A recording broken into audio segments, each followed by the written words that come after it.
చిత్ర పరిశ్రమని బ్రతికించాలని, నిర్మాతలని నిలబెట్టాలని పవన్ కళ్యాణ్ తన రెమ్యునరేషన్ తిరిగిచ్చేసిన గొప్ప హీరోల్లో ఒక హీరో.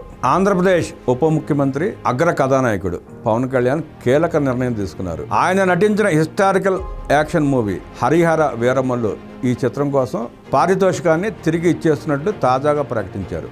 క్రిష్ జ్యోతికృష్ణ దర్శకత్వంలో రూపొందిన చిత్రాన్ని ఏఎం రత్నం నిర్మించారు. ఇప్పటికే చిత్రీకరణ పూర్తి చేసుకున్న హరిహర వీరమల్లు జూన్ 12న ప్రేక్షకులకు ముందు రానుంది. 2020లో అధికారికంగా సినిమా మొదలు కాగా సుదీర్ఘకాలం సెట్స్ పైనే ఉండిపోయింది. క్రిష్ దర్శకత్వంలో చాలా భాగం షూటింగ్ పూర్తి చేసుకుంది. పవన్ కళ్యాణ్ రాజకీయంగా బిజీ కావడంతో సినిమా మరింత ఆలస్యమవుతూ వచ్చింది. గతేడాది జరిగిన ఎన్నికల్లో కూటమి ప్రభుత్వం విజయం సాధించడంతో Pawan Kalyan AP deputy CM అయ్యారు. అప్పటి నుంచి ప్రజాసేవకే ప్రథమ ప్రాధాన్యం ఇచ్చారు. అలా మరికొన్ని నెలల పాటు షూటింగ్ వాయిదా పడింది. ఎట్టకేలకు ఇటీవలే ఏఎం రత్నం తనయుడు జ్యోతికృష్ణ దర్శకత్వంలో చిత్రీకరణ పూర్తి చేసుకుంది. ప్రస్తుతం నిర్మాణాంతర కార్యక్రమాలు జరుపుకుంటోంది. ఇన్నేళ్ల పాటు సినిమా సెట్స్ పైనే ఉండటం నిర్మాత ఏఎం రత్నంపై ఆర్థికంగా అదనపు భారం పడింది.